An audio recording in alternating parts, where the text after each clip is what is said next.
성목요일의 명령. 최후의 만찬이 있었던 목요일을 성목요일이라고 부릅니다.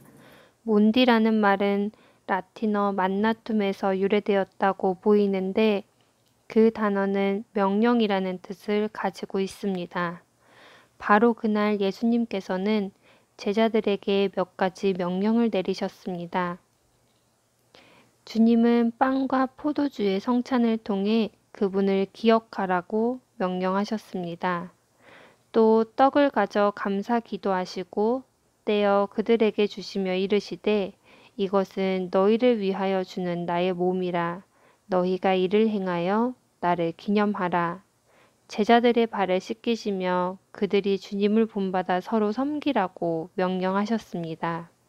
그리고 요한복음 15장에서는 내 안에 거하라. 그리고 서로 사랑하라고 명령하셨습니다. 오늘 우리가 생각하려고 하는 주님의 명령은 내 안에 거하라는 주님의 말씀입니다.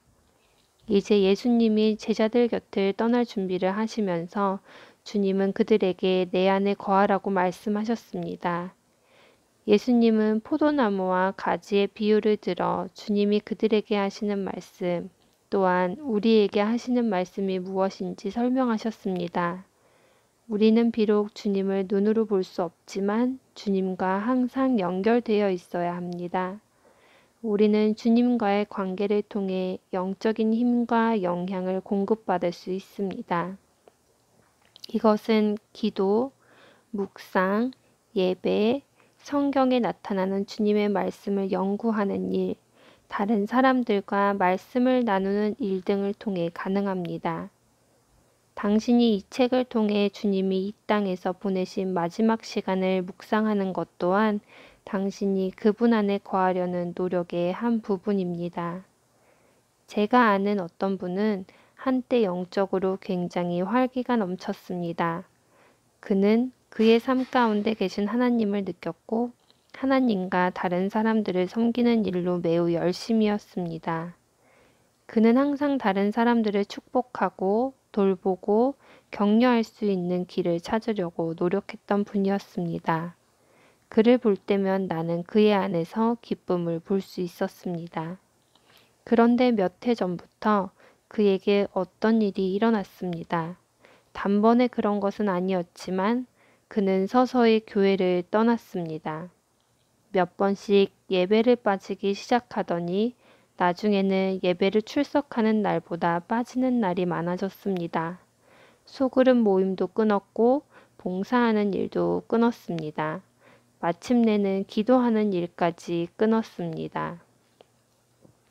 며칠 전 그분을 만났는데 그의 눈빛에서 보이던 기쁨이 사라졌습니다. 한때 내가 보았던 그의 열매들은 이제 사라져 버렸습니다. 우리가 참 포도나무를 떠나면 바로 이러한 일들이 생길 수 있습니다. 우리가 포도나무에 붙어 있으면 그리스도 안에 거하려고 노력한다면 우리는 열매를 맺을 수 있습니다. 그 열매는 기도, 성경 읽기, 예배, 헌금뿐만이 아니라 우리의 행동을 통해 다른 사람들이 사랑을 보게 됩니다. 여기서 사랑이란 나보다 남을 먼저 생각하고 친절을 실천하고 정의롭고 타인의 이로움을 구하며 다른 사람을 축복하는 것입니다. 당신은 열매를 맺고 있습니까? 다른 사람들은 당신을 묘사할 때 사랑이 많은 사람이라고 말합니까? 주님, 당신 안에 거하도록 도와주소서. 당신과 이야기하고 당신의 음성을 듣고 예배하고 말씀을 묵상하게 하소서. 다른 사람들을 사랑하는 삶을 살게 도와주소서. 아멘. 생명의 삶, 오늘 우리에게 주시는 말씀 마태복음 17장 14절로 27절 말씀입니다. 오늘 20절 말씀을 중심으로 같이 은혜를 나누기를 원합니다.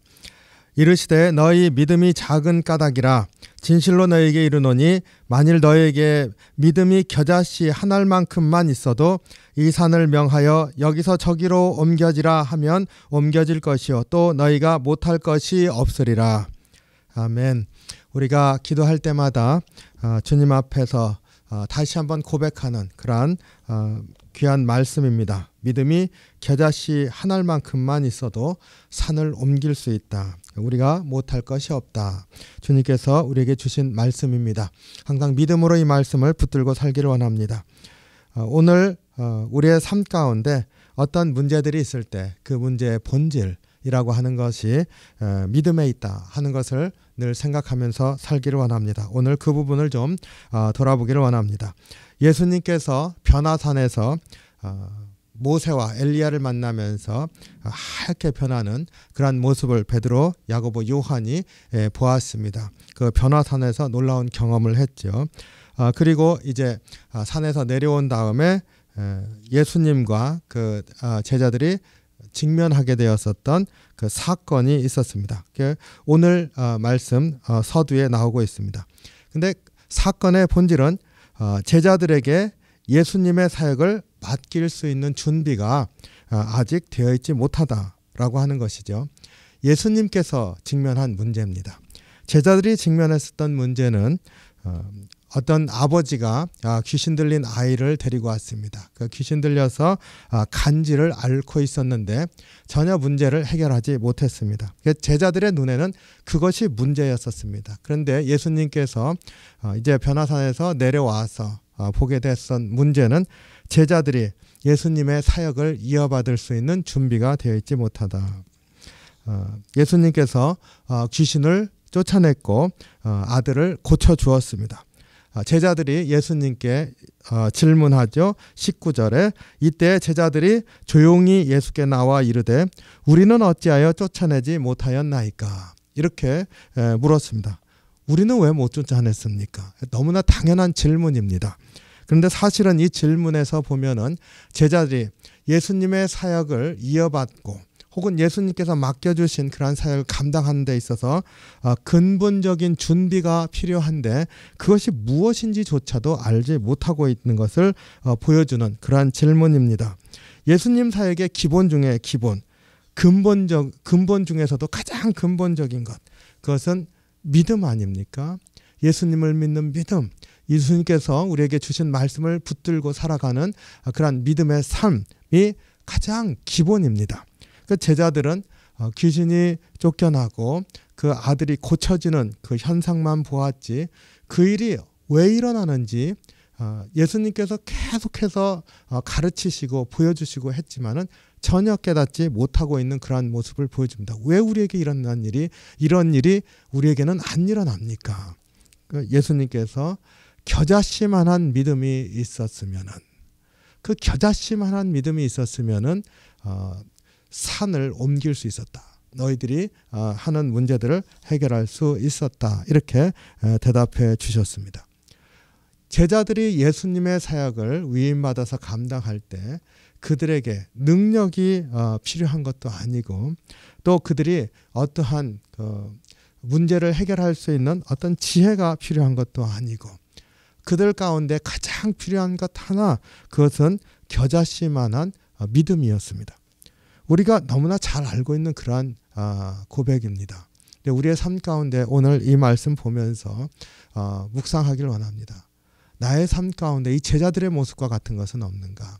문제가 있을 때 그 문제에 일어나는 일들에 매몰되어서 어떻게 해야 될지 모르는 제자들과 같이 주님 이거 어떻게 해야 합니까? 이렇게 주님께 묻는 그런 모습이 우리에게 없나 돌아보기를 원합니다. 주님께서도 아마 우리에게 똑같은 말씀을 하실 것 같아요. 믿음이 있어야 된다. 주님을 의지하고 신뢰하고 주께서 인도하신다는 믿음이 있어야 된다. 주님께서 그렇게 말씀하시리라 믿습니다. 우리 삶 가운데 겨자씨만한 믿음, 이것이 던져주는 도전을 우리가 다시 한번 돌아보기를 원합니다. 믿음이 견고해지기 위해서 무엇이 필요한지 제자들에게 이어서 겨자씨만한 믿음이 있어야 된다 말씀하시고 들려주신 말씀이 22절 23절입니다. 인자가 장차 사람들의 손에 넘겨져 죽임을 당하고 제3일에 살아나리라. 예수님 십자가의 고난을 말씀하시고 있습니다. 이거 보면은요, 고난을 당할수록 주님을 더 의지하게 되고 고난 가운데서 주님을 의지하면서 이겨낸 그런 고백이 있는 사람은 쓰러지지 않습니다. 그러니까 주님께서 겨자씨만한 믿음, 그것이 어떻게 견고해지는지 그 다음에 믿음을 강조한 다음에 가르쳐 주신 말씀 우리가 묵상할 때 바로 그러한 것들을 또 깨닫게 됩니다. 우리가 어려움이 있을 때 어려움으로 인하여서 내가 힘들구나 하는 생각도 한편으로 들지요.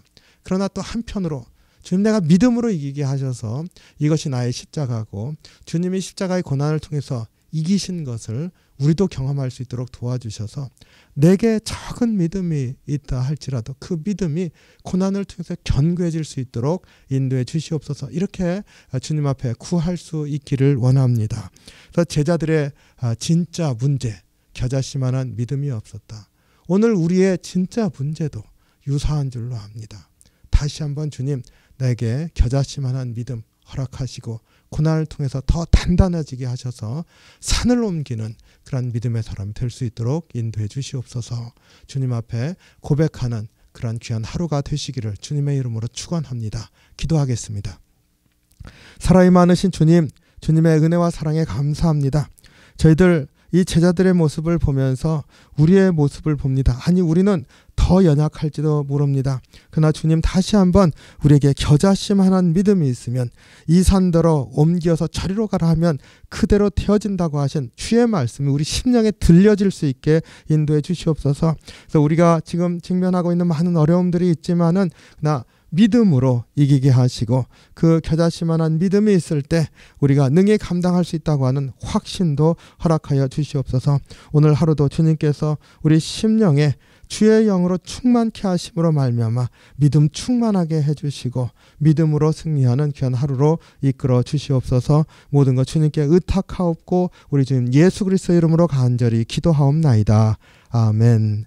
주기도문 하겠습니다. 하늘에 계신 우리 아버지여, 이름이 거룩히 여김을 받으시오며 나라의 마옵시며 뜻이 하늘에서 이룬 것 같이 땅에서도 이루어지이다. 오늘날 우리에게 일용할 양식을 주옵시고 우리가 우리에게 죄진 자를 사하여 준 것 같이 우리의 죄를 사하여 주옵시고 우리를 시험에 들게 하지 마옵시고 다만 악에서 구하옵소서. 대개 나라와 군세와 영광이 아버지께 영원히 있사옵나이다. 아멘.